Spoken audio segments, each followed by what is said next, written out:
Hello, welcome to the City Match pre-conference training on data visualization. We're grateful to Michael Kramer for coming and presenting this to us. Dr. Kramer is a social epidemiologist whose current research and teaching interests fall into three areas that often intersect: social determinants, maternal and child health, and spatial analysis. Today, he's going to focus on how to visualize data, especially for the health equity work that many MCH programs are involved in. Please use the chat function for questions. Dr. Kramer will try to answer questions for clarification as they arise, and he plans to leave time for discussion, several moments for discussion. So thank you very much, Dr. Kramer, for sharing your expertise with us today. Great. Thank you, Carol, and welcome everybody. It's good to see you all, or at least to see your tiny little names and some of you with your pictures. I'm gonna put up slides in just a minute, but I wanna just give a little bit of guidance as people are getting logged in, and just to give time as other folks are coming in. I've put some documents onto the conference website. So if you've already logged onto the website before, you know that there's the agenda. You can click on an item in the agenda and you go to the site. And if you go there and click on the presentations tab, there are several documents that you should be able to download. So I just want you to know that they're available. You don't have to use them right now. They include the slides that we'll use today. And we will do a couple activities a little bit later where you will need to use one of those documents. So I'm just kind of giving you a heads up that you might open another tab and get yourself logged into the conference website. For me, I had to go remember what my password was. So that's maybe what you do too. All right. Well, welcome. Let me share screen. I'm gonna just take a second here to arrange myself so that I can see. I do have two screens, which means I'm sometimes gonna look off to the right like this. I don't mean to be rude, but I'm gonna try and keep an eye on the chat. So if you do have things in the questions, feel free to put them there. It's also okay for you to unmute and ask a question. But if you put it in the chat, I'll try and check regularly, and we'll have a few points where I'll encourage you to chat. All right, we are going to talk today about data visualization and health equity, two things that I think are really cool, and we're putting them both together. I think they're things that are important for all of us who are working in MCH space, working in and with data, and working around programs and stakeholders. So we can use this idea of data visualization and specifically in the context of health equity in lots of ways. Let me just say a little bit about who I am, but maybe more also about who I'm not. So as Carol said in the introduction, I am an epidemiologist, and specifically I sort of wear two hats often at the same time. As a social epidemiologist, so I'm really interested in social and contextual and structural drivers of population health. And I'm a maternal and child health epidemiologist. So most of the population work I do is in maternal health, pregnancy outcomes, and early childhood health. I will also say that I am not a graphic designer, and I'm not necessarily a great storyteller. So I'm saying this to say that one could approach data visualization from a lot of angles, and a lot of resources online and a lot of classes are in fact taught by graphic design people. And there's a lot of wonderful knowledge to be gained from that. I'm definitely coming at it as a data person, but as a data person who's really interested in how we use data to communicate.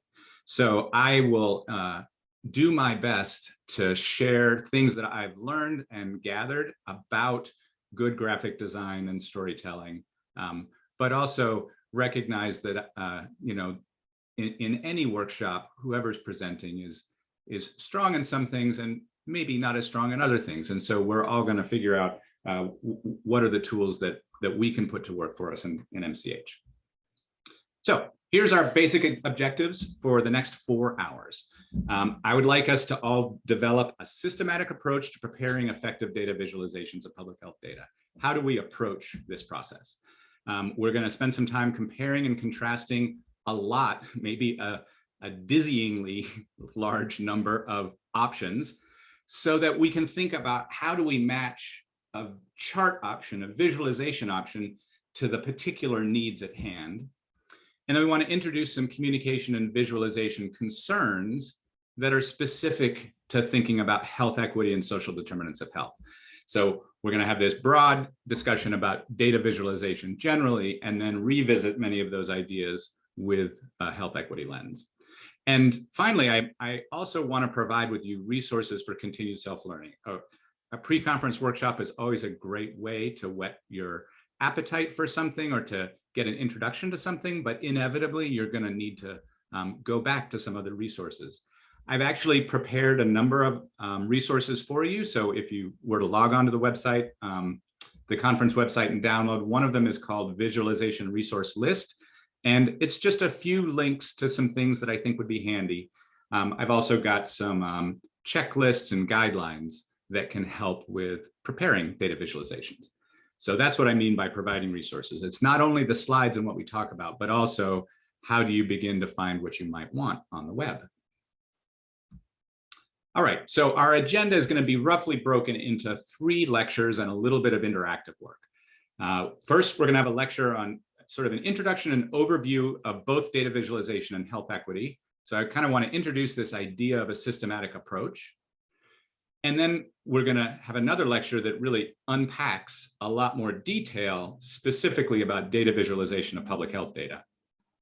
And then probably after lunch, another lecture on equity data and visualization. So bringing health equity back in and thinking through our data visualization options and what are the issues that come up when we're taking an equity lens to our approach. And then if we have time, we'll have another little interactive kind of design workshop at the end. All right, a few times today, I'm going to encourage you to interact. You can interact in lots of ways at lots of times. Like you can ask a question in the chat anytime, but there's a few times where I'm specifically going to ask for your input. And one way to do that, I think that's kind of fun, and it's easier for me to read than it is to keep up with a scrolling chat, is to use the annotate options. So I'm crossing my fingers that you all have an up-to-date version of Zoom on whatever device you're using. And if you do, see if you can find the view options and then click annotate. You might have to hover your mouse at the top of the screen or the bottom to make the menu show up. It's also possible that you won't see view options, but if you click the 3 little dots, it might be there. If you're able to, do what Vera just did and Valerie, and either choose the stamp or the draw and make some marks on this screen.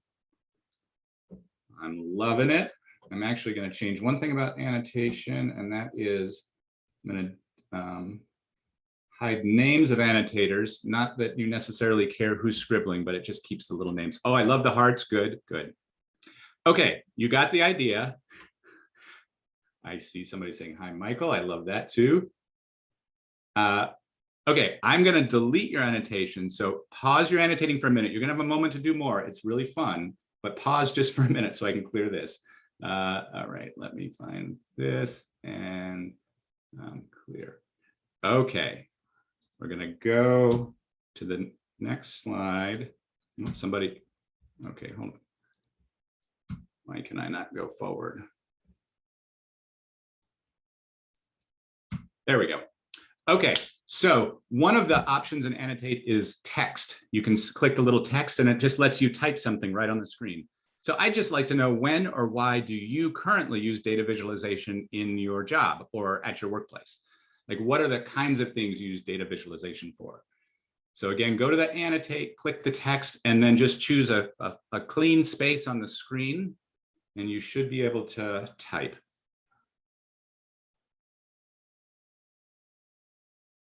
And I'll just kind of, oh, there we go. They just all came through. Topic briefs, don't currently use it. Creating one-pagers to disseminate to community partners. Presenting data to external and internal partners. Telling a story, maps, charts, fact sheets. Sharing data with home visitors. Reports in brief. Creating reports and creating dashboards, annual reports, research. public-facing data on our website. Excellent. So what I like in this is it is really a really wide range. To quickly summarize high-level data points, it's a high range of things that are useful internally to you within your departments or your programs, and that you might also use as communication to a wide range of external facing partners. That might be the public, that might be specific targeted stakeholders. Lead Tableau staff creating data sharing by, all right, great. Reporting, make data more accessible. All right, I love it. I'm gonna clear the drawings again, so pause that. If you can, in a few words, any really great data visualization success or any huge fails, you don't have to explain it in depth, but you know, a report that really succeeded in getting a message across, or you know, an infographic that completely alienated your key funder, things like that. This is a little more specific, so maybe a little harder too.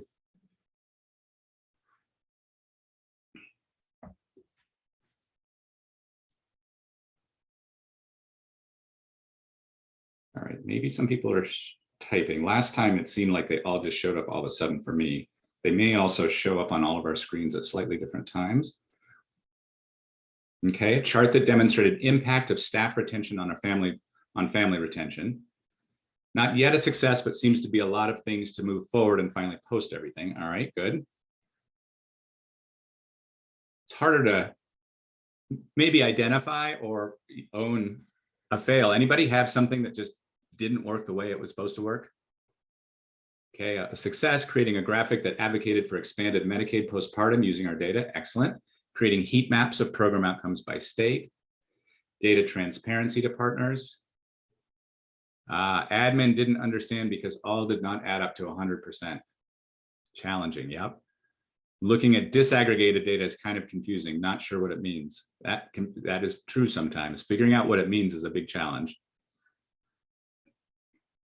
Data visualization used in testimony supporting expansion of Medicaid, all right.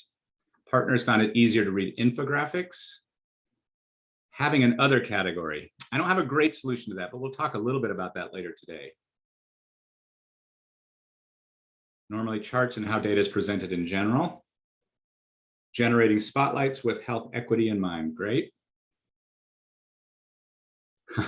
Graph looked big enough on the computer, but not on the screen. Oh, I can't tell you how many times things like that happen to me. It looks great in the software package I'm working in, and then I export it and it doesn't look good. Small numbers with disaggregation, that is a challenge, definitely. All right, excellent. I'm gonna erase these. Oh, had some challenges with newer chart types. Oh, B-swarm, that sounds very interesting. There are just new chart types coming out all the time. It's hard to keep them all straight. We'll talk about a few. Okay, I'm gonna delete drawings, annotations, and we're gonna move forward. So we'll have some other chances to check in as we're going. Let me just get my chat so I can see if you all say anything. All right, so this is a quote by somebody that just really struck me. I think it struck me because it seemed counter to a feeling that you get a lot when we talk about data. And it's this idea that a story is the only vessel sturdy enough to carry the truth. Whereas it feels like a lot of times we think of the truth as being in the numbers and the story as being something about fiction. But if we think about what is a story, so a story is a set of observations and facts or events that may be true or they may be fiction. And really a story is a narrative that provides the structure and the context and the explanation. Our brains are really hardwired to grasp and engage with narrative. And when we're given disparate facts that don't have a structure, we're going to impose some structure on them. And that's where people come to different conclusions about a visualization, because there's disparate facts and there hasn't been a structure for making sense of them all. So what we're interested in, when I say story, is I don't mean we're interested in fabricating something. What I mean is we're interested in communicating something, because that's ultimately what we want to do. We believe that data have told us something, but we need to pass that on. Otherwise, it's not going to have any impact. So we're interested in how we can engage the audience. And typically, engaging the audience means eliciting some kind of an emotional response or reaction. I don't mean emotional like laughing or screaming, but I mean like somebody cares, right? You tapped into something that made them interested, that made them care. So that's what we're interested in going for. Now, here's another quote that I've seen in a few places and like a lot. Data never speak for themselves. It is the questions we pose and those we fail to ask, as well as our theories, concepts, and ideas that bring a narrative and meaning to statistics of all kinds. This is sort of the opposite of let the data speak for itself. The problem with letting the data speak for itself is exactly what I mentioned a moment ago. People will come to wildly different conclusions by imputing their own worldviews onto the data. We need to provide structure. We need to help distill out what is the signal. And again, when I say distill out, I don't mean that we are playing with fuzzy math and cherry picking the results we want. We need to use the expertise that we have to identify what are likely meaningful signals that are of public health importance. And to communicate that well, we can't assume that the data will just speak for themselves without any assistance. Here's just a short example of how this hit me a few years ago. So this is related to a project I've been working on for 2 or 3 years now, and it has to do with health equity and disparities in maternal mortality. And specifically, I was at a meeting with some colleagues at CDC, and they presented this plot from this chart that represents a report from several states' maternal mortality review committee. So this is a number of years ago, and at that time there was a new data system, the Maria data system, some of you may know, for collecting MMRC, or maternal mortality review committee data. And CDC was interested in improving the data quality from MMRCs and allowing broader use of the data. And so one of the things that the MMRCs do is review each maternal death in depth, all the information they can get, and they try to identify one or two or many contributing factors. So that's not just the thing that she died of, but it's the things that were steps along the way that maybe if we'd intervened, there could have been a different outcome. And as committees are identifying contributing factors, they put them into categories. And the categories that were coded in the system are shown here: patient family, providers, systems of care, facility, and community. All right, so you might ask, what does this have to do with what story is the data telling? Actually, the story the data told to me, and also to others at CDC, which was partly how I got to be in this meeting because they noted the same thing, was that the value, the number of contributing factors that were attributed to community or social determinants of health was incredibly small. It was like 2% of all the contributing factors. Now, if you work at all in social determinants of MCH, you know that there's a lot of evidence for a lot of kinds of social factors. And some people estimate that maybe 40 or 50% of variation in many perinatal outcomes have social factors as origins, and that biological and behavioral factors are the other. So in this plot, which is not the plot that we were shown, this was the disconnect that I experienced when I saw the plot, the story that I tried to fill in. My expectation was that community and social factors should be much larger, and in fact, it was low. So this led to a process of asking why, which is what we want data to do. We want it to elicit a reaction that leads to some kind of an action. And in this case, the action was, I wonder why our expectations are different here. Is it that maternal mortality does not have important social drivers and is therefore very different from other MCH outcomes? Or is it something about what's getting captured? We did some talking with a number of people, and we identified that there were 3 reasons why community and social factors were missing largely from that first report. There were some people, there are still some people, who simply didn't believe or are not aware of the evidence for community and social determinants of maternal health. So in essence, the reason was because they they didn't think that was a contributing factor. So that's one possibility. But much more frequently, people said, well, no, we certainly believe there's social drivers of maternal health. What we don't have, as we're reviewing, is the data on which to base a contributing factor.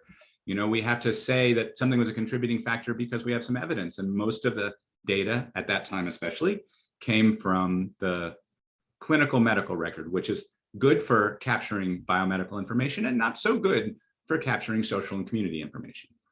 And then the third reason was that many committees felt like we believe there's social drivers, and maybe you could even find data that would help demonstrate it. But one of the goals of a committee is to make recommendations, and they just felt like that was way out of their wheelhouse. I don't know how to fix poverty. I don't know how to change Medicaid policy. So they weren't putting contributing factors because they didn't know how to link it to particular actions. So we developed a process, which I'm actually going to revisit a little bit this afternoon, that is been called different things, the Health Equity Toolkit or the Community Vital Signs Toolkit. And it involves basically a response to each of those three concerns. This question of people's lack of awareness or knowledge about an evidence base required some educating and a development of a conceptual model. And then really importantly, providing data to committees so that there was some information on which to make to ground the assertion of social or community factors having a contributing cause. That resulted in a kind of a data visualization, the Community Vital Signs Dashboard, and I'm going to go over this a little bit more later. But I tell this story to say that it all started with a very simple data visualization, and not even with the data that was on the slide, but the disconnect or the discordance between what was on the slide and what we expected to be on the slide. And so data communicate to us in many ways, and we need context to pick that up. It was the context of knowing the patterns that we typically see around social determinants of health that raised the red flag that something was out of place, something was fishy. So we'll revisit the story a little bit more. All right, so what I want to do now is I want to give kind of a 4+1 stepwise approach to how we're going to do data visualization. So we'll revisit this little graph a few times. And I'm going to say something that I think it's worth pointing out whenever we have a workshop that emphasizes something. The relative amount of time we're going to spend in this workshop is going to, for example, be a lot on step 3, what visualization, and maybe on step 4, and then relatively little on step 0, which I'm calling be a good epidemiologist. I point that out to say that in the real world, this is how it should be. You should spend most of your time being a good epidemiologist, and then these other things should be a smaller proportion of your time.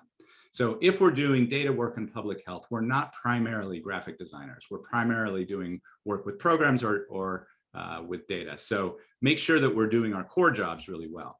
So I just want to say that because I'm going to say something about step 0, be a good epidemiologist, but I'm not giving it nearly enough bandwidth for what it deserves in terms of what we do. So let's talk about step 0. I felt like I couldn't start talking about data visualization without talking about where data come from. And I don't want to go into everything about where data come from. You all are often the producers of data, so you know way better than me where data come from. But we know that garbage in means garbage out. And so if we mess up, if we screw up in this step 0, then basically we're virtually guaranteed to fail in all the rest of the steps. We can't produce a good data visualization that communicates the truth, that tells the story, if we started with bad data. So what does that mean? It's just as a reminder of things that you already know and you already do. We need to build strong teams. So EPIs need program people need EPIs. All of us need people who can help with communications. We all need communities and stakeholders. We need engagement with them that's authentic. So we need lots of people at the table in step 0. And that means at the table when we decide what should we be collecting. at the table when we decide what are questions that are important, and also at the table when we think, what is the story that's being told? So we're thinking about things like study design and data validity and quality and epidemiologic methods and tools. And then of course, knowing your topic area, your substantive area. So if you know a lot about home visitation, you know exactly how the program runs, that's really good, but it could be hard to do a good evaluation if you don't know anything about the program. So you need those people at the table. So I'm going to refer to this several times as I may say things like that's a step 0 issue. In other words, it's things that come before data visualization, but it's totally critically fundamental, right? We can't have good data visualization that tells a true story if we didn't deal with step 0. All right, but then, so we did a great job at all of the main part of our jobs, right? So now we've got to go about making a visualization. And some people just jump right to the step 4, which is pull out the software. But a lot of people do that without really being clear what it is they're trying to visualize. Now, granted, I recognize that there's a difference between exploratory analysis that we do internally, where we maybe don't quite know what we're looking for. But when we're developing a communication tool, we want to be clear what the story is. Okay, so I'm just looking at Tyra's comment. Great. Not an epidemiologist, but a qualitative researcher. More people are having conversations with me about what to measure and how to define in terms of what community needs are interested. That's great for step 0. I will also say, just as a parenthetical, there are some great tools for data visualization of qualitative findings that I'm only going to touch on really briefly. Infographics is one place where we see qualitative findings coming out a lot. But the importance of mixing qualitative and quantitative data is critical for telling a story, for framing a story, for understanding what the question is that we're asking to begin with. Okay, so step 1, what's the story? This is the so what question, right? A lot of us do this. So you prepared a visualization and you show it to your boss or your colleague, and the thing they may or probably should ask is, okay, so what? Like what is the message you're trying, like what are you saying with this? So how we answer that depends on a lot of things. And this is what you all have already sort of touched on when we introduced ways that you're using visualization. Like, who is your audience? Obviously, it's going to be different if you're presenting to your data team or the program than it is if you're putting something on your website. It's going to be different if you're testifying before your legislature, for example, to promote extension of Medicaid postpartum. So your audience is really important. What is it they need? What is it they want? And how do you develop and curate the story to meet their needs? Also, what are the driving questions, purposes, objectives, or results that you're trying to tell? What I mean is that at this point, you should begin to know that you're going to tell a story. So step 0 may be included figuring out what the story was, but you're really beginning to put it together into a story. So just slapping a bunch of data up with no idea of what it is you're asking, again, could be useful internally for exploratory purposes, but is not a means to good storytelling. So what is the question or objective that you're trying to communicate? What's the core message? How do you balance between providing context for the story versus having a distraction from the story? So this comes up when we move towards thinking about infographics and dashboards. Sometimes there's lots of great ways to contextualize findings, and also you can end up with just a lot of busyness that maybe distracts from the core message. And then finally, at this early stage, you want to be clear, what is the output I'm trying to produce? You might just be producing a single visualization, like it's going to go in a report or a data brief or a PowerPoint slide. I want one graph that summarizes this situation. But maybe you're producing something that's a little more prepared, like an infographic, right? Something that is a mix possibly of quantitative and qualitative data that uses imagery and text in a compelling way that tells a story readily. Or possibly a data dashboard, which means a collection of visualizations that together tell a story. So being clear about what's the story or the so what is important. If you end up with a graph, a figure, a plot, and you can't answer that, it probably wasn't just a question of step 4, step 3, or step 2. It was probably way back in the beginning. You weren't clear what the finding was. Okay, a little bit about target end products. So I mentioned a single visualization. So most of the examples that we're going to have today are, here's a single visualization of something, a set of data, a set of relationships, whatever. So a representation of single values, set of data. Typically it stands alone. You want it to be able to be useful on its own. And it's typically static, which is to say it's not changing, day by day as new data comes in. All right, another type of end product is infographic. So as I said, combining visuals and text, it tells a longer story than just the single visualization. And it's nice because it doesn't have to, can tell a more complex story or take on a more complex topic. It's hopefully easy to consume. The reader should be able to look at it and be drawn in, be able to pull away the key message or messages pretty easily. But again, an infographic is typically static.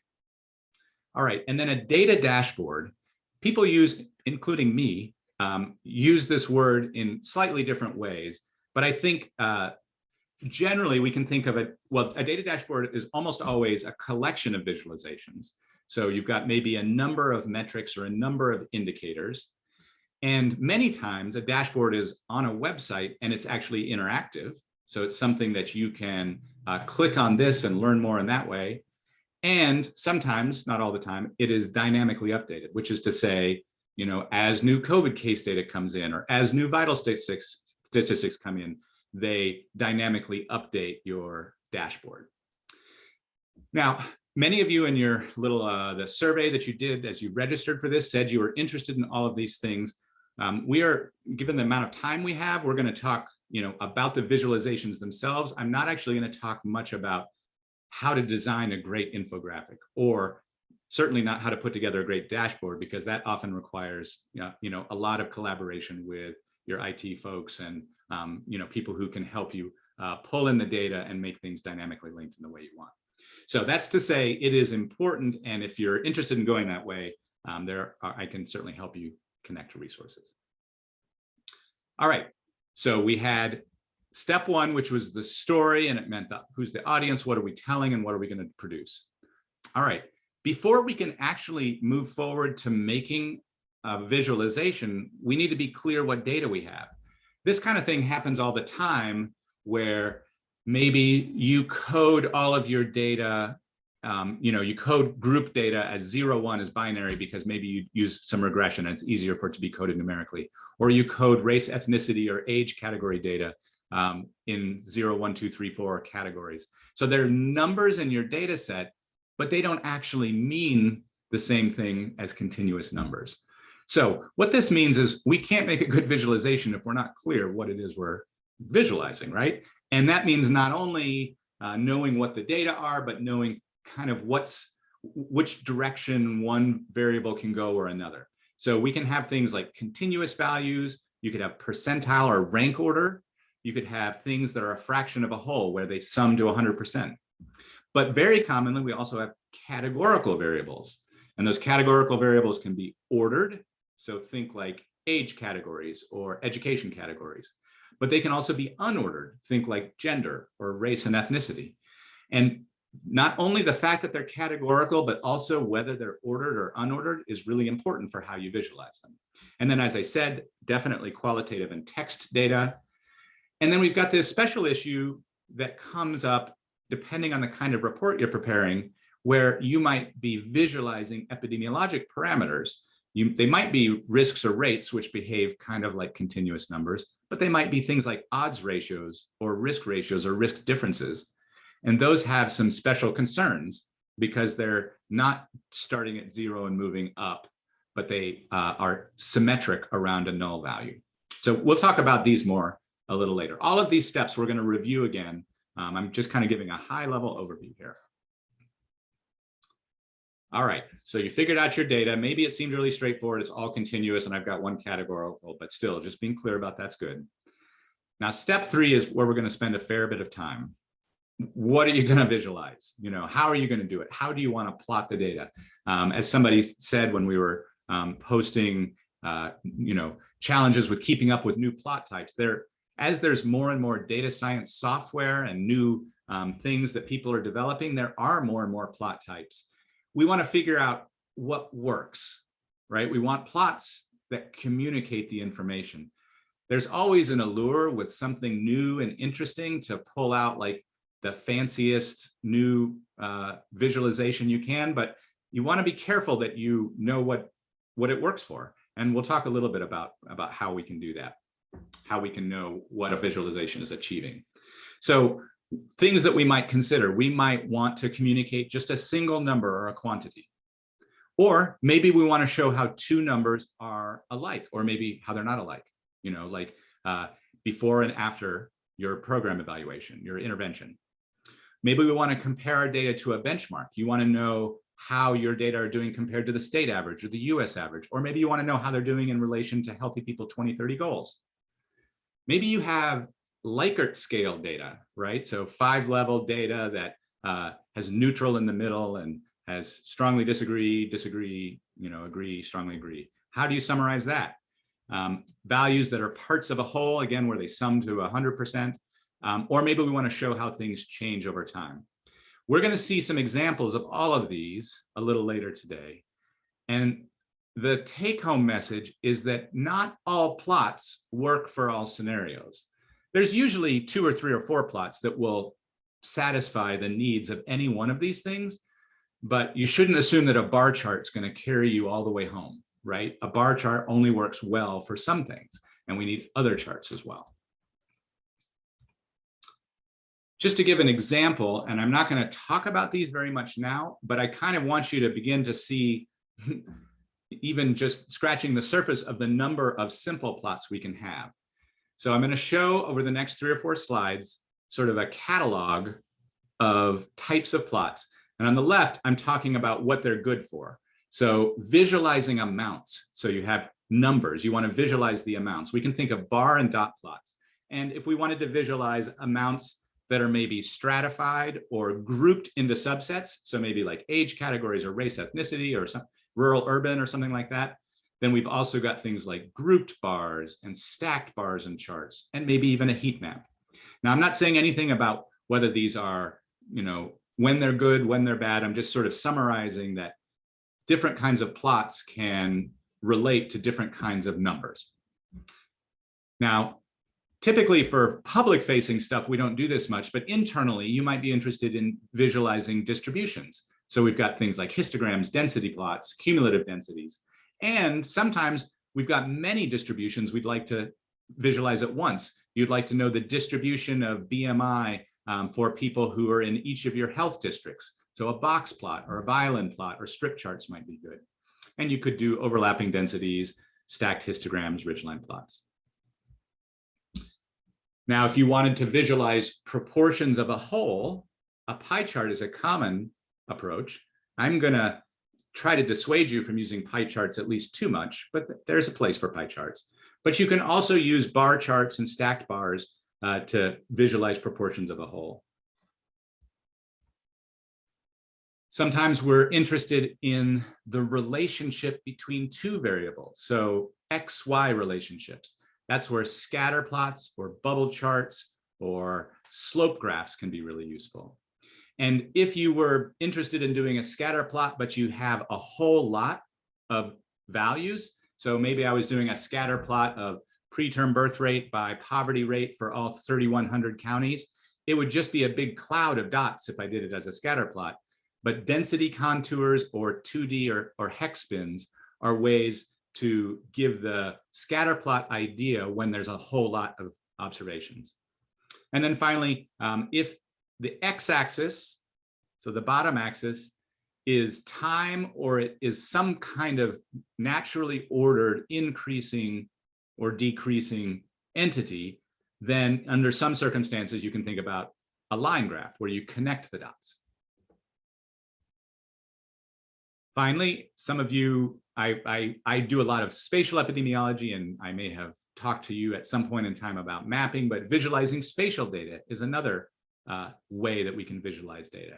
Choropleth maps are the most common, but cartograms and heat maps are another possibility. And then finally, again, this depends on the audience. We know that there is uncertainty in all of our estimates. We know that there's uncertainty because we often took a sample. There's uncertainty for a number of other reasons too. So there's measurement error, there's sampling error. There could be uncertainty that's due to bias as well. So we might be interested in visualizing uncertainty. And so we can think about things like error bars, but also things like confidence bands around continuous lines.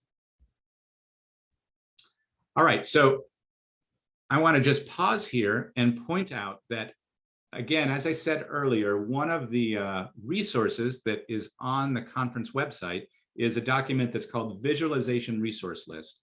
And there's a link to this resource that I have at the bottom here. It's actually a free online book on data visualization. It's not specific to public health, but it's a really nice resource. So you can just bookmark that and you can have a nice free textbook about data visualization. And that's where these images all came from. All right. So we made it through all those, and now it's time to open up Excel or R or Tableau or whatever you're doing to make the visualization. Don't jump to that right in the beginning, because it was hard to pick the right thing to do in those software packages if you hadn't done the steps before. So what we're going to do this afternoon is talk about some guidelines or issues around creating the actual visualization. Once we know the data, we know the story we're trying to tell, we know what data type we have, we picked our visualization, how do we make it actually look good?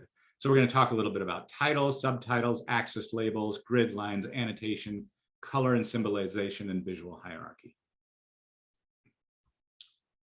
Now, some of you already are doing visualizations in software per your survey response, which is great. Some of you may not be. There are many software options for creating visualizations, and I primarily use R, but I will tell you, you can do an amazing job with just Excel. So you do not feel like you need to be a programmer to make good data visualizations. You can do it in Excel. I really like R a lot, but that's because all of my other work is in R, and so it's a natural extension of that. Many of you may have Tableau available to you. SAS or Stata may be your options. There's over the last decade, the number of visualization options has improved in those, but there's still some limitations. Or you might be going all crazy and really doing a whole design software approach. What I wanted to give a plug for is another free resource that is also linked in that document and shown here. Stephanie Evergreen runs a data visualization teaching and consulting firm. She has a nice web presence and a lot of resources, including a pretty complete or a pretty large list of blog postings about how to make really great visualizations only with Excel.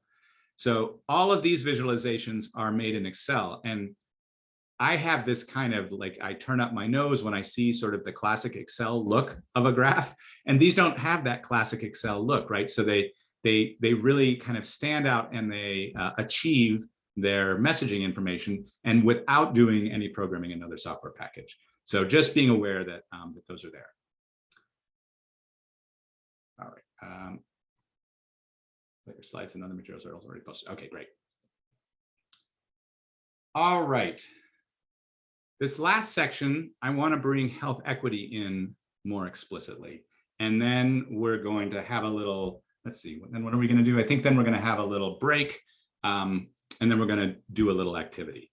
So that was an overview of our sort of 4+1 steps for data visualization. I say 4+1 because step 0 is not about the visualization, but step 0 is critically important. All right, so a few thoughts about health equity.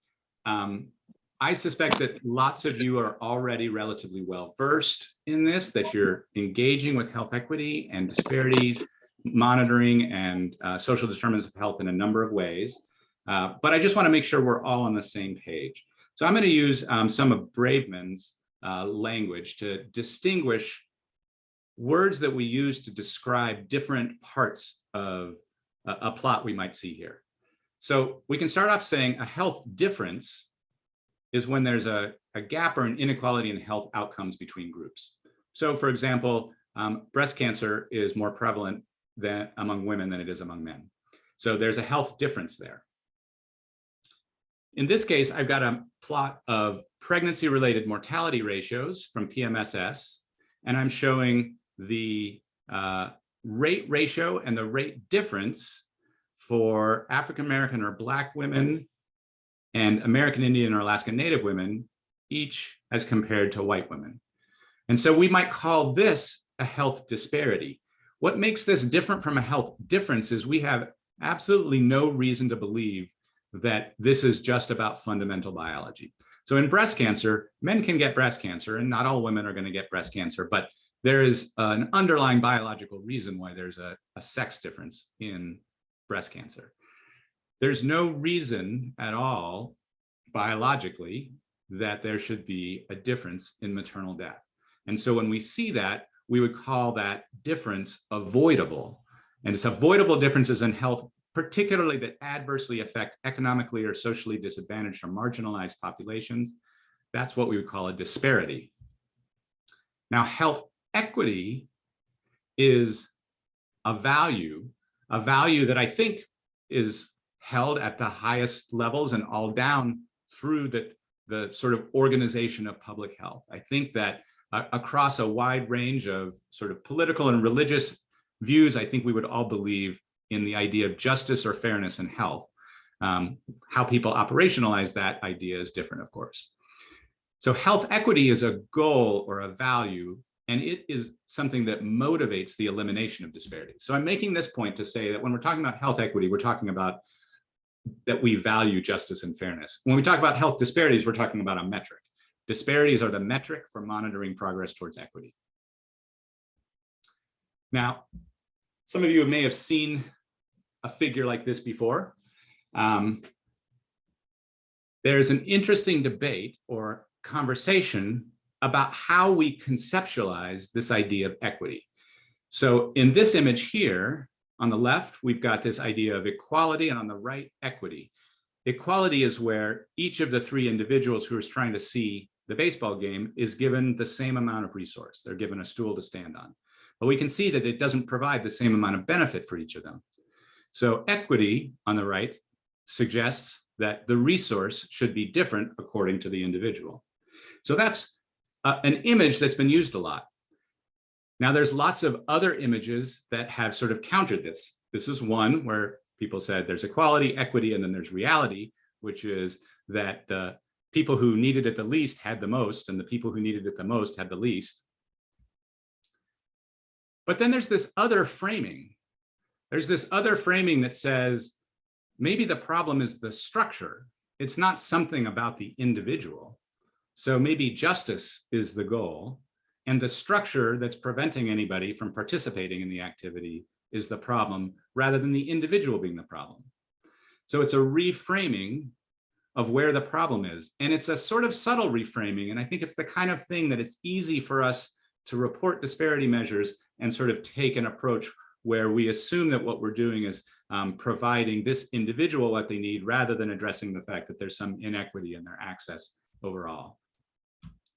And then there's a final, or maybe it's not the final, another piece to this debate, which says that this entire metaphor fails because the fundamental thing that's being illustrated in this metaphor is something that is innate to the individual, which is to say their height. This is just the stage that they're at, rather than something that is, it still is identifying the problem as an individual shortcoming. And the solution is to take away the fence, rather than defining the fence itself as the problem that has nothing at all to do with, for example, height in this. All right, so I walked through this to say we can start with this idea of equality and equity that makes sense, but I think unpacking our assumptions about that and being clear about what is the value, and also being clear about when we're locating the problem in one place or another, at the individual level, at the structural or system level, and whether that's appropriate for what's going on. All of this is super related to data visualization, because the way we represent data tends to emphasize the role of structure or emphasize the role of individuals. And so people will read that and they will build the narrative story for themselves around that. So if we were to take our 5 steps and revisit them in the context of health equity, what would we add?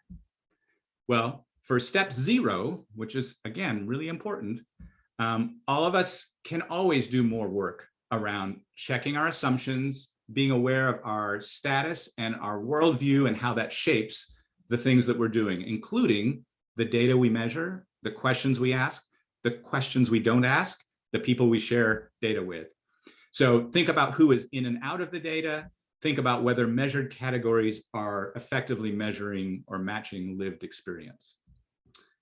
So let's imagine that we did a good job of thinking through those step 0 things. We had a good idea of the data being collected, who is being affected, what we're measuring. So what's the story? I think a first theme is first do no harm, right? The way we tell the story matters. And we have a pretty long history of doing harm with some of the stories we've told. So being aware of how we inadvertently further marginalize communities by the way we visualize and represent data is important. Thinking about whose worldview is represented and thinking about who will benefit from the story. Is the story benefiting the community, or is the story benefiting the state legislature or somebody else? Now, when it comes to steps 2 and 3, I've got 2 things kind of together. I'm going to talk about this a little bit more this afternoon, but one thing I'll say is that math, numbers, they just seem so like cold, hard, and objective, right? I'm going to tell you, it just isn't that way. Math communicates normative values. And so I'm going to walk through a paper that I find compelling about a range of normative values that are embedded in common measures of health disparities, and how our choice of measure is actually signaling that we value one thing more than another. And spoiler alert, there isn't one single answer. The point is to be aware and to be intentional about the choices we make. A simple example is things like, should we measure disparities as absolute or relative values? Should we visualize them that way? So we'll talk about some examples of that. And then choosing a chart that matches the data and the story. There's nothing super specific about the chart choice with respect to health equity, except that it should follow from the story we're telling. And then finally, step 4, there are some really important things about health equity. Things like the titles and subtitles and footnotes, they do a lot of work. So be careful how you frame your visualization. Think about things like your color and symbolization in your graphic in a way that successfully achieves delivering the message you intend and doesn't unintentionally cause harm. So we're going to revisit these things, but this is just to say that there are a number of ways that we can take our sort of 4+1 and map our health equity lens onto it and see that we could do even better with our data visualization. All right. So I think we should take a break. How about that? So we're going to try and take a couple breaks as we go along through this. I would say let's do 10 minutes. Does that seem okay? I think we're going to have enough time. So we're going to do a 10-minute break so that you can get another cup of coffee, go to the bathroom. I think it'll be easier for all of us to sort of pay attention if you get a little wiggling around done.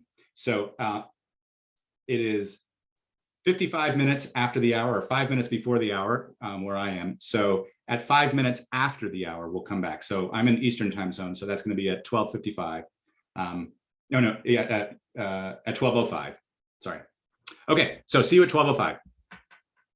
And we will take a lunch break at noon Central Time, 1 p.m. Eastern Time.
All right, welcome back, everybody.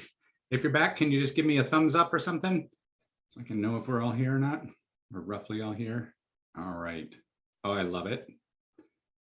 Thank you. All right, we've got most people, or everybody's still looking for their reaction buttons. Good. So our next topic is actually going to require one of the resources that is on the website. So if you haven't already opened up the conference website for this particular workshop, please do so. And the one in particular we're going to need in about the next 3 or 4 minutes is called Evergreen Data Viz Checklist.pdf. So it's just one of the documents that's there. If you wouldn't mind getting that, that would be great while I get myself set up over here. So get the Evergreen Data Viz checklist from the conference website.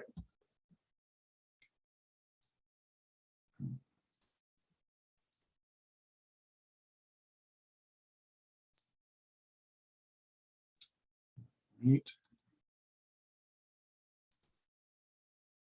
And while we're doing this, whoever was, I guess, is it Nishka who was, I'm going to do the breakout rooms. If you don't need to open the rooms yet, but we're going to do breakout rooms in just a second. If you would just set up the breakout rooms for 5 to 6 people each, that would be great.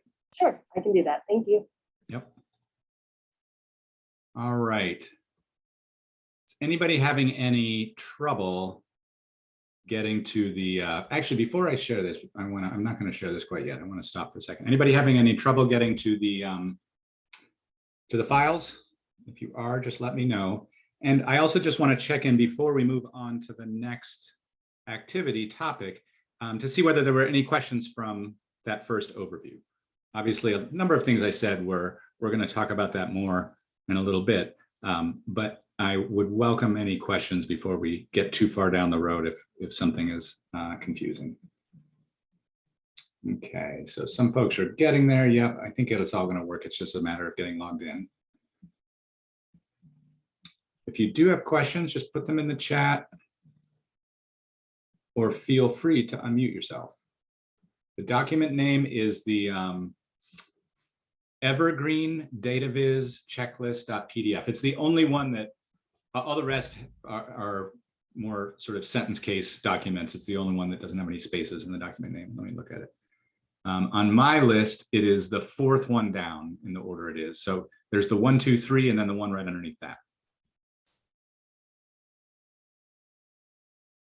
Okay, so if you're trying to get on the site, you want to log into the conference site itself. So when you registered, you presumably got a link to that and you maybe set up maybe you've already logged in once.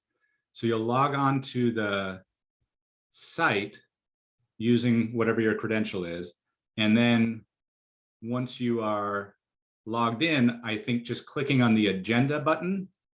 And then today we're maybe the only thing, or we're the first thing happening today. So you just click on this workshop. Hopefully that is working.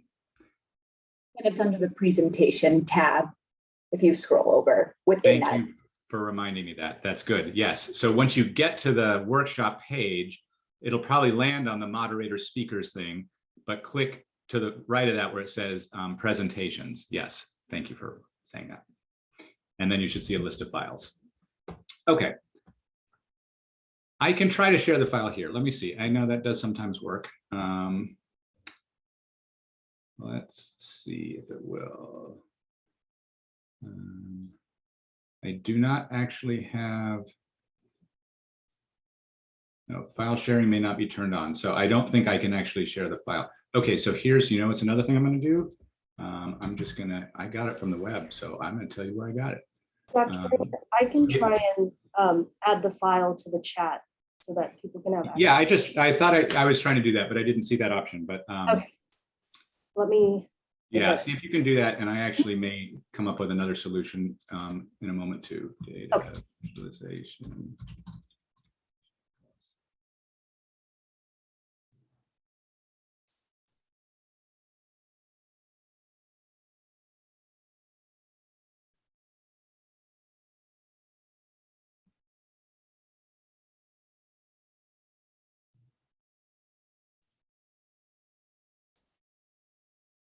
All right, I am.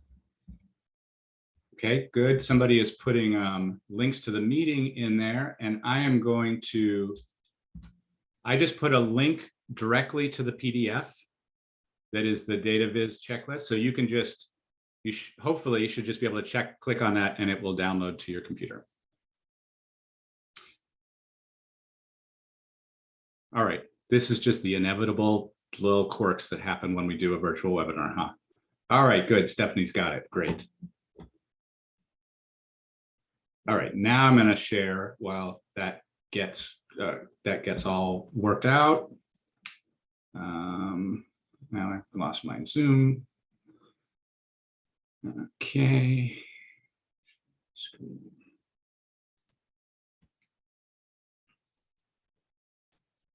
Okay. So here's what we're going to do. We're going to do a self-guided tour. What I want you to do, we've done this overview of data visualization, but really, I've not told you any very strict guidelines at all. I've just given you a kind of an overview of what we want data visualization to do and be. You actually already know a lot about what works and doesn't because you work with data all the time. What I would like you to do is to break out into groups. And so in just a moment, we'll open the breakout rooms. You will be invited into a breakout room. You'll need to click the accept when you see the little button that gives you the room, click the accept. My recommendation is once you're in the breakout room where there's going to be 5 or 6 people, so it's small. It's nicer if your video's on, if you have video. If that's not an option because of the internet or whatever, that's totally fine. But I think it's a nicer discussion if you have human beings on the other end. So here's what you're going to do once you get there. So don't go there yet. As a group, pick one of these 2 data dashboards to visit. One of them is the COVID-19 Health Equity Interactive Dashboard, and the other is the Maternal Vulnerability Dashboard. I got 2 because it's nice to have some variety, and also they should be robust dashboards, but hopefully we're not going to crash anybody's site by 60 of us logging on all at once. So as a group, pick which one you want to do, and then once you've decided, here's what I would recommend. You can't sort of collectively browse, right? That's sort of as a headache. So individually, like you're still logged onto Zoom, individually visit and browse that site for like 5 minutes. So basically you're just trying to get oriented. Like, what does it do? What do you like? What's confusing about it? Because there's maybe things that are confusing. And each of them, both the COVID-19 and the maternal vulnerability, each of them has an option where you can pick like select my state or select my county or whatever. So go ahead and choose a place like where you live maybe or somewhere else, and see if you can tell what is the story the data are telling about that place. All right, so that's just like 5 minutes of kind of getting oriented. All right, keep a track of time. As a group, just you're still logged into Zoom, but just like turn back to your Zoom screen and just check in and see if everybody was able to get around, tell each other what you found, like, oh, did you see this? I really like that. Oh yeah, this was weird. I totally don't know what's going on. That sort of thing. So 5 minutes there. Then the last step is going to be to take that PDF document that you just got. It's a checklist, and just use it to do a cursory evaluation of one visualization on the dashboard. There's a bunch of them on there. So just pick one. Like, I'm just going to look at the map of my county, or I'm just going to look at this one graph. Choose that one visualization and just look at that PDF and evaluate it. Does it seem like it's meeting the criteria that are in the Evergreen Data Viz checklist? All right, so that was a lot of steps. I'm actually going to paste these into the, let's see, can I do that without stopping share? I think I can. I'm gonna go ahead and open the room so people Okay. can join them. Okay, so oh no, that didn't work. All right, I did not paste it in.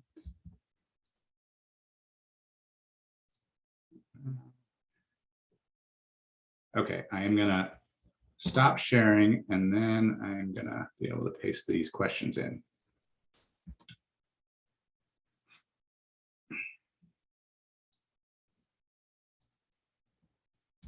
I wasn't volunteering.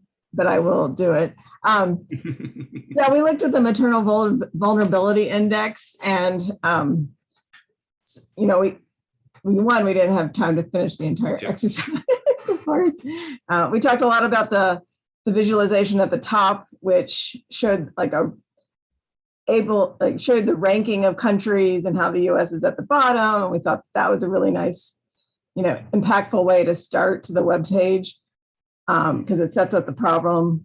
But then we had really issues when we actually tried to understand and look at the data. There was like a tiny footnote that would actually help you explain what these dots and lines were. So that was a little more problematic. And then we just got talking about the maps at the bottom and not really having a lot of time to digest because they just hit you with so much information. And that's the extent of what we talked about. Great. Thank you. Absolutely. No, thanks for sharing. And certainly I recognize that even though 15 minutes is there's a limited amount that you can do in 15 minutes, and particularly going to a new site. But I think that reflection that it was a lot coming at you, if it's hard to find your way around something in 15 minutes, then that's notable as well. Other experiences or thoughts or reactions to either of the sites or any particular visualization? I appreciate you specifically mentioning the the top visualization as something that was interesting.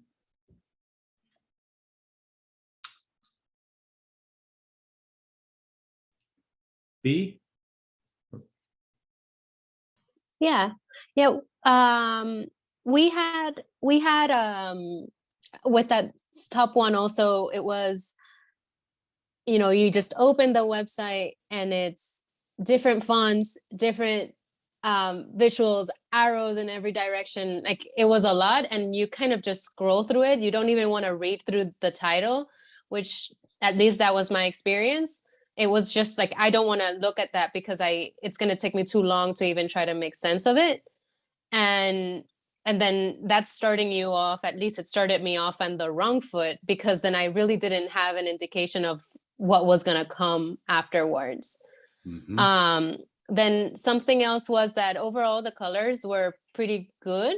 We were okay, but some of them, particularly, for example, the socioeconomic determinants and the mental health, substance abuse, some of the very low, the colors used for categories for very low or low were very close to white or the background. So they're very easily confused and, hard to distinguish. And so that didn't really work very well for maybe what they were trying to get.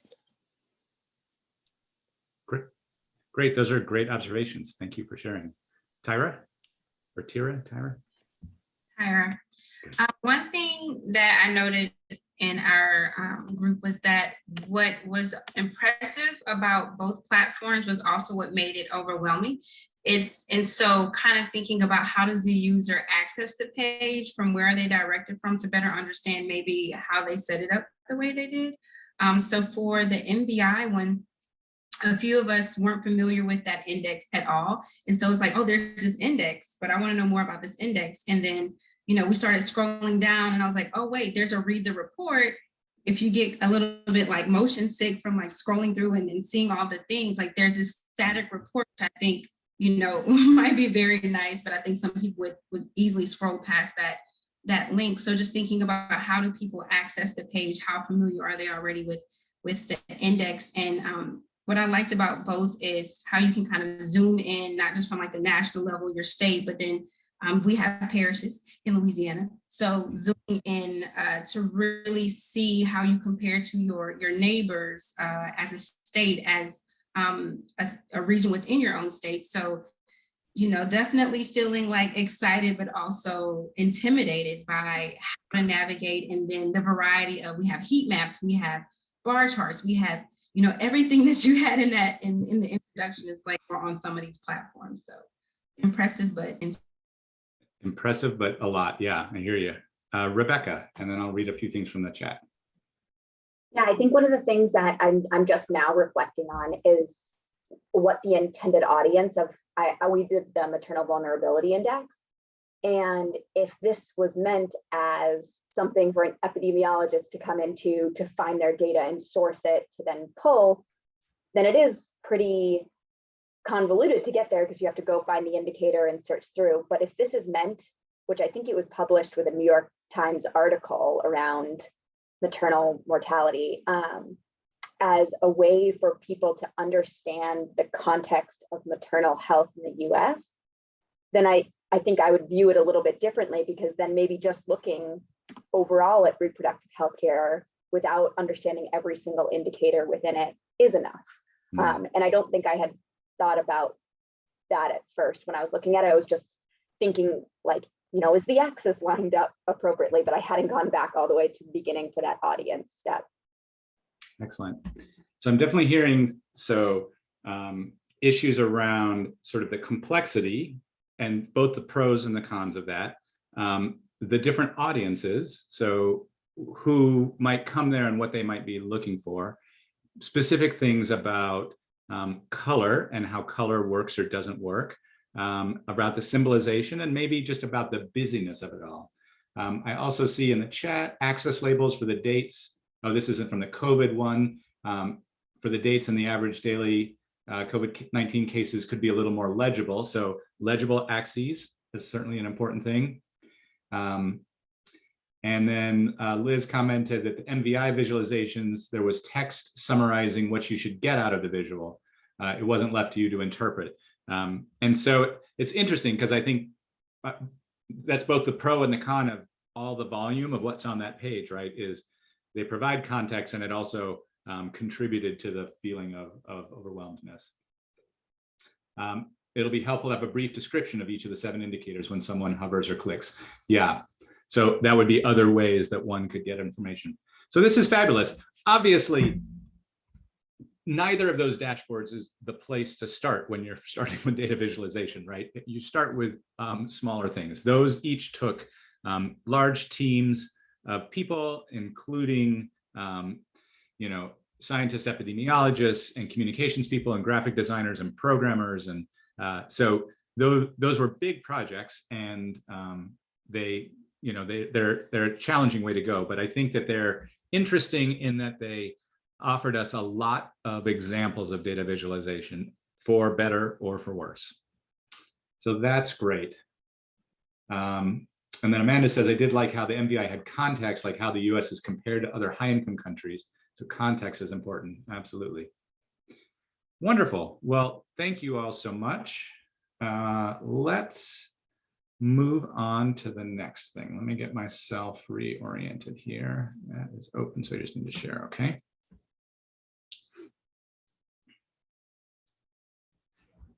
So once we're done with this, you certainly can go back to those pages and browse some more. And knowing that you had pretty minimal time, I would also encourage you to open that data visualization checklist if you haven't, and look at it. I think it's 2 pages, and it's a pretty helpful guide for things that are important about data visualization. So when she made that checklist, she made it as a means for evaluating, for scoring a visualization. And so you can kind of see that there's points assigned.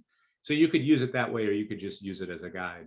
But I think it points to many features that we want to pay attention to, and some that we'll mention in a little bit. All right, we are going to move on then. So what we did in this first part is provide this overview. So what are all of these steps, and how might you connect them to health equity?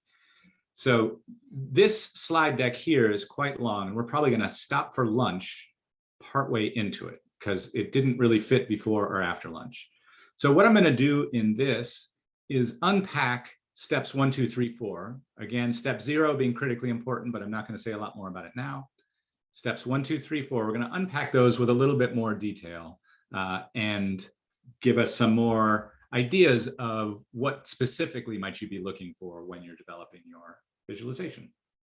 So we'll go, so we'll plan to break for lunch at noon or 1, or at the hour, whatever time zone you're in. So I'll go up until about then, and then we'll have a pause for lunch, and then we'll pick up again. I'll try and find a natural place to stop. All right, so this is where our steps were. So step one, so what is your story? So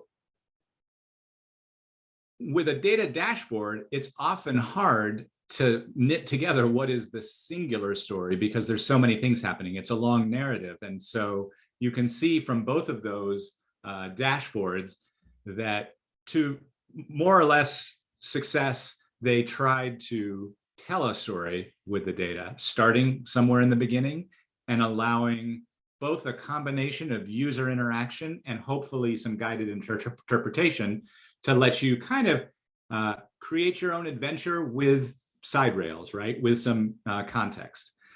So hopefully there is a core message, even in something that big. But for something small, for some specific standalone visualization, you want to be able to put in a sentence, what's the point? What's the story? So you know that because of step 0 things, because you know your program or your substantive area, you know your data, you know its strengths and limitations, you know the signals that are important to pay attention to, and you hopefully also know pitfalls, reasons why you might get spurious findings, and hopefully you address those.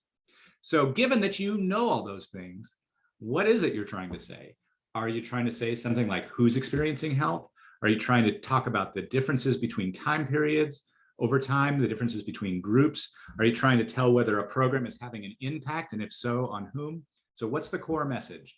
So tell me, this may be overlapping with some of the annotation that we did this morning, but I want to know who your audience is most often. So who are you creating visualizations for? And if you weren't in the earlier session, so we're just using the annotate tools in Zoom. So you can go under view options and annotate, and then choose the text. You can just type right on the screen. Wow, so the first 4 are policymakers. All right, that is an important audience. Mostly our home visiting programs, communities, funders, okay, public health partners, providers and the public, 2 different groups who have different needs, local public health partners, stakeholders, that's a broad group, could be lots of things, physicians, state programs, policymakers, the MMRC, Maternal Mortality Review Committee, the community. Great, so a lot of different audiences, community residents, health departments, community-based, the general public. So you already know then that what you're going to provide as a visualization for the general public is probably going to be different than what you're going to provide to providers, and probably different than what you're going to provide to policymakers, and possibly different from what you're providing to your program staff. So a variety of things there. All right, those are great. I'm going to delete these annotations. Let's see, I lost my annotate. There we go.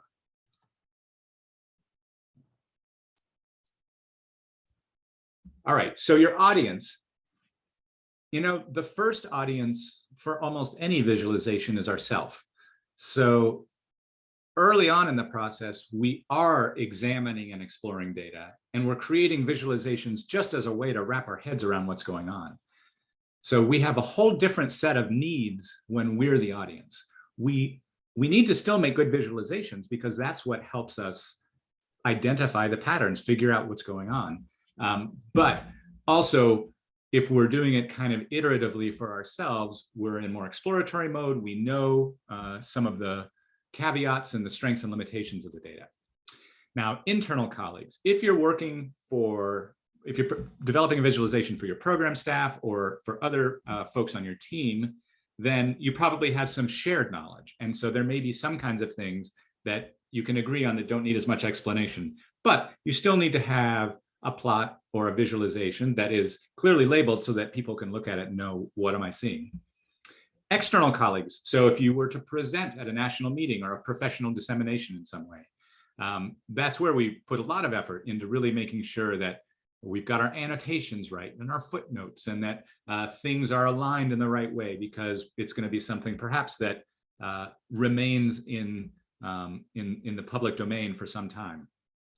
And then the same thing with other stakeholders like legislators, media, or the public, except there we really want to be sure that we're balancing the kind of information with the kind of assumptions that go with the information. So we know, perhaps we all know with the data we're working with, that when we draw a line between age groups, we're sort of interpolating between categories, but maybe we want to be really clear that we didn't measure people at every age level. So maybe we want to make those more discrete, or maybe we know how to interpret a ratio measure like an odds ratio. But if first you might consider, should we even be reporting an odds ratio or a risk ratio in a public facing visualization? And if we do, we should make sure that we provide some text or tools to help people interpret it. So as we go towards sort of non-public health outward facing visualizations, obviously we need to balance between communicating the information and providing enough context for it to make sense. And then thinking about what the audience wants or needs. You know, for a lot of things, and particularly if policymakers and the public is the audience, sometimes there's a simple single message in a number. You don't need a whole lot of fancy spaghetti plots and bar plots and dumbbell plots and things like that. Like 700 women die each year from complications of pregnancy. You know, that's a powerful message, and that could be an important part of the visualization. But sometimes your audience needs or wants a more rigorous or technical report. So maybe you need to make sure that you're including much more complex epidemiologic methods and results and all of the things that go with that, including things like visualizing uncertainty and error bars and so forth and so on. Maybe you're trying to provide a complete story. So that's where an infographic may make more sense than a single visualization. Although occasionally we do see a single standalone visualization that tells a pretty powerful story. But an infographic or a data brief that lets you mix visual and text and other images can tell a more complete story.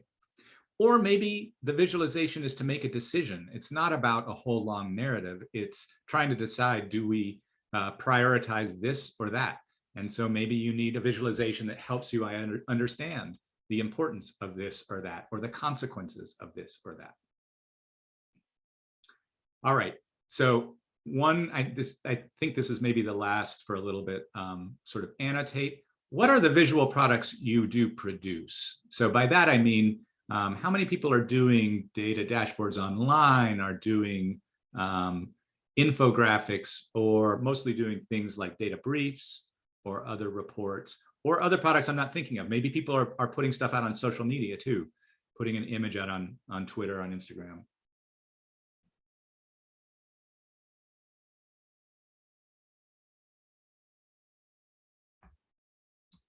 So dashboards online, all right. Infographics, impact reports, and social media graphics, great. Want to do reports, Tableau dashboards, data briefs, reports. So presentations also, yeah, PowerPoints. Research briefs, tweets, excellent. Yeah, with things like Power BI and Tableau, it is pretty easy to put out pretty fancy dashboards. And so one thing, hopefully the experience of looking at the maternal vulnerability index or the COVID-19 equity index or dashboards is to think about just because you can do it, make sure you're doing it, make sure you're still doing it well. Luckily, Tableau and Power BI as well, I think, has some pretty sensible default settings so that it does things by default that are probably good practice. Also reports with Tableau, annual reports. Excellent, good. All right, I'm gonna delete these. One moment, please. Okay, so that was just a review of step one. What's the story? Let's talk a little bit more about types of data. Step two, what type of data are you visualizing? Again, likely things that you're already familiar with, but just recalling and being intentional as you're thinking about your data of the fact that not all data are the same, even if they're all stored in your data set as numbers. So we could sort of use this hierarchy here where data could be divided into that which is naturally numerical and that which is naturally categorical. So if it's naturally numerical, that means it makes sense that a number represents it. but it might be naturally quite categorical, even if you use numbers in your data set to store it, like you use 1, 2, 3, 4 for age categories, for example. Even though you've used numbers, it still is representing possibly categories. Now, of the numerical data, so if we follow this chain down on the left, numerical data can be truly continuous, like an infinite number of options. So like height, weight, BMI, age, if you want to measure it in days or something, is naturally continuous. Or it might have finite options. It might be discrete. So when we use year, that's a discrete value that we often draw lines between to make it feel continuous, because time, of course, is continuous, but often the way we measured it was as discrete units. So thinking about when it's fair to represent something as truly continuous or when it's important that we represent it as discrete. Think of, for example, a Likert answer to a survey. It's 1, 2, 3, 4, 5. So those are discrete values. Sometimes we tell the mean Likert score, that we treat it like a continuous number, but when we visualize it, we might keep them as discrete numbers. Okay, and then categorical. So we work with a lot of data that are categorical: the health status, social variables, information about insurance, etc. Now, categorical variables can either be ordinal or nominal. Ordinal means that the groups have some natural hierarchy or ordering. So age categories, maybe I keep them in my data set as 1, 2, 3, 4, and they represent 15 to 20, 20 to 25, 25 to 30-year-olds, etc. Excuse me. But 1, 2, 3, 4, at least it makes sense to put them in order, right? But race, ethnicity, gender, rural, urban, depending on how you're thinking about it, those are things that are not ordinal. This becomes important because the choice you make for the color you use to represent things is different depending on whether your categories are naturally ordered or not. So for example, we wouldn't use a color spectrum that goes from light blue to dark blue to represent race, ethnicity, because there's no natural order that goes from a small number to a high number for race, ethnicity. So we would use a color scheme that has different colors if we needed to do that. Whereas we could possibly use a color scheme that goes from light blue to dark blue if that were helpful to represent age categories, for example. So when we are thinking about the data, these are the kinds we're thinking about, kind of things we're thinking about, and we're doing that because it's going to have implications for the choice of chart we choose, for the colors we use, for the symbols that we use, for the way we document it in the legend. All of those things will be important depending on kind of where you fall on this.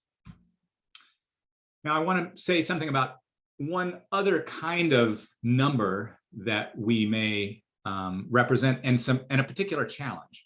On the left, I have ratio measures of association. So if you are doing reports where you report odds ratios or risk ratios or prevalence ratios, which could be done in a health equity context, you might be summarizing health disparities, or you might be talking about an evaluation of a program. And so you're looking at the effect, post versus pre of some intervention. So you might have ratio measures for that reason. Remember, again, if you're working with these data, you probably know this, but remember that the null value, the value where nothing is going on, isn't 0 like it is with, age or something like that. The null value for a ratio measure is 1. 1 is where the two groups are the same.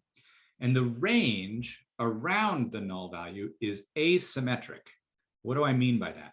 What I mean is that all of the space below the 1 is crammed between 0 and 1. But all the space that's greater than 1 goes from 1 to infinity. In other words, it would be an amazingly strong odds ratio or risk ratio if it was close to 0. It would be amazing, like nearly negative infinity. It would be so, so strong. So because of that, we can't just treat the units as equal. An example is, if the prevalence ratio was 0.5, that means I have half the risk of you. The inverse of 0.5 is that you have double the risk of me.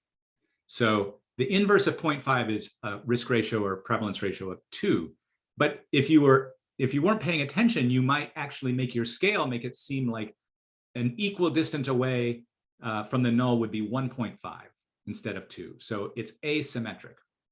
Now that's different from what I have on the right. Imagine you were doing risk or rate or prevalence difference measures, like the difference in access to care or the difference in preterm birth risk or something like that. Difference measure, or you could also do difference measures over time, like the difference in, breastfeeding at discharge, breastfeeding prevalence at discharge, after versus before the intervention. So we could have difference measures. In this case, a difference measure, the null is 0, but unlike numbers like age, the numbers can go either direction. So there can be negative numbers, maybe everything got worse because of the intervention, or there could be positive numbers. So but what's different with the difference is that the range is symmetric around 0. So one issue about visualizing ratios is just summarized here. And this is basically a summary of what I said before, that the odds ratio, the distance between 0 and 1 looks like there's not much, but it really should be quite big as it is on this left-hand side. And what it does is it skews our view of both the point estimate and also the uncertainty when we smush all of the scale together like this. Now, I'll tell you that if you were reporting odds ratios and all of them were like 2, 2.5, 3, like if they were disparity measures that were sort of, and they're all in that direction, this actually isn't, I still find this one on the left to be more appropriate, but it's not actually that problematic. It becomes problematic when you have information that's on both sides of the null line. So, and the key thing here is if we're showing using color, for example, this is a color ramp that's called divergent, where the neutral color is in the middle and it gets more extreme in either direction. We want to make sure that the neutral color aligns with the neutral value. And the way we did it over here, by default, the computer set the neutral color to actually be something that is detrimental. So the takeaway, if you're familiar with ratios, this is probably a familiar topic. If this is totally news to you, then get together with an epidemiologist or a data person who works with these just to make sure that you're understanding what's happening. But the key is when you're dealing with visualizing ratios, be cautious because they're asymmetric around the null. All right. So I actually think this is the perfect place to stop for lunch. This next step is a doozy. We are going to talk about all kinds of charts, and it's going to be really cool. And hopefully it'll be cooler after lunch. So we're right on schedule. We are at 1:01 now, my time, 12:01 or 11:01, depending on where in the world you are. We're going to come back in 1 hour. So Eastern time, that's going to be at 2 o'clock or 1 o'clock Central time, et cetera, et cetera. So this is lunch. If you haven't had a chance to, you could log into the conference website. And again, if you came in late, you can download the documents by going to this workshop, clicking on the presentations tab, and all of the documents will be there. So we're going to pause for lunch, and I will see you back in 1 hour.